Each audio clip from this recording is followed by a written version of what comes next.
2025-26 সালের বাজেট হতে হবে বাস্তবভিত্তিক, সংকোচনমূলক তবে উন্নয়নমুখী। এই বাজেটে বেশি জোর দিতে হবে মূল্যস্ফীতি নিয়ন্ত্রণ, রাজস্ব আহরণ, সামাজিক সুরক্ষা ও এডিপির গুণগত বাস্তবায়নে। এছাড়া শুধু আশা না দেখিয়ে স্বচ্ছতা নিশ্চিত করে একটি কার্যকর ও দায়িত্বশীল বাজেট দিতে পারলেই শুধু দীর্ঘমেয়াদে অর্থনৈতিক স্থিতিশীলতা অর্জন সম্ভব হবে। বাজেট ঘোষণা 2 দিন আগে একাত্তরকে এমনটি বলেছেন অর্থনীতিবিদরা। অনুপ অধিকারী তরুণ জানাচ্ছেন বিস্তারিত।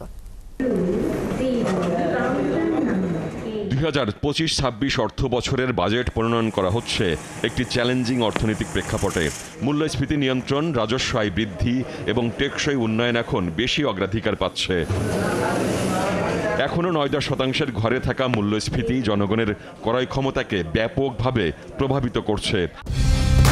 কালার এক্সপার্ট, জর্জ স্যাপ এবং মাইল্ড অন হ্যান্ডস টেকনোলজি সমৃদ্ধ অরিক্স ক্রিস্টাল ওয়াশ আপনার লন্ড্রি এক্সপার্ট। নতুন বাজেটে মূল্যস্ফীতি 6.5-এ নামিয়ে আনার লক্ষ্য রাখা উচিত। এজন্য প্রয়োজনে মুদ্রানীতি কঠোর করা, অপ্রয়োজনীয় আমদানি কমানো, কৃষি ও জ্বালানিতে ভর্তুকি দিয়ে উৎপাদন ও পরিবহন ব্যয় কমিয়ে কঠোরভাবে বাজার ভোক্তা বান্ধব রাখার তাগিদ দিলেন এই বিশিষ্ট 2 অর্থনীতিবিদ। অন্তর্বর্তীকালীন সরকারের এটা তো 2025-26 সালের বাজেটটাই প্রথম বাজেট এবং হয়তো বা একমাত্র বাজেটও হতে পারে। অনেক দিক থেকে এটা ব্যতিক্রমী। তার কারণ হলো একটা পরিবর্তিত পরিস্থিতির মধ্যে এই বাজেটটা হচ্ছে। এখানে সংস্কারের বিষয়গুলিও আছে, আবার বাজেট বাস্তবায়ন, বাজেট প্রণয়ন এই বিষয়গুলোও আছে। তবে এই গভর্নমেন্টের ম্যান্ডেট আরেকটু বেশি, শুধুমাত্র একটা নির্বাচন করে চলে যাওয়া না। অনেক ধরনের রিফর্মস কমিটি করেছে, আমরা জানি এই গভর্নমেন্ট। তো আমার মতে এই বাজেটে এমন একটা সিগন্যাল থাকা উচিত, গভর্নমেন্ট যে এই রিফর্মসগুলোর ব্যাপারে সিরিয়াস, তার একটা ইন্ডিকেশন থাকতে হবে। স্টেবিলাইজেশনের জন্য যা যা দরকার এই বাজেটে তার একটা থাকতে হবে, রোডম্যাপ থাকতে হবে। First of all inflation control, করজাল সম্প্রসারণের মাধ্যমে রাজস্ব আহরণ বৃদ্ধি করে শিক্ষা, স্বাস্থ্য, জলবায়ু, গ্রামীণ অবকাঠামো, এসএমই ও প্রযুক্তি খাতে বাজেট বরাদ্দ বেশি দেওয়ার পরামর্শ আছে। এইবারের বাজেটও এত ডেভেলপমেন্ট ওরিয়েন্টেড করা হচ্ছে, কনসলিডেশন এখন, তাই না? আমাদের অবস্থানটা দৃঢ় করা, তাই না? এই ব্যাঙ্কগুলোর অবস্থার পরিবর্তন করা, তাই না?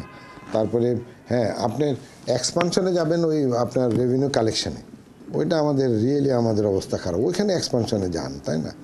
আর অন্য অন্য জায়গায় ব্যাঙ্ক ট্যাঙ্ক, এই আর্থিক প্রতিষ্ঠান, এগুলোকে কীভাবে কনসলিডেট করা যায়, কীভাবে গভর্নেন্স ফিরিয়ে আনা যায়, তাই না? এনপিএলটা কীভাবে রোধ করা যায়। 3টা পদচিহ্ন তো আমি নিজেই তখন তাদেরকে বলেছিলাম।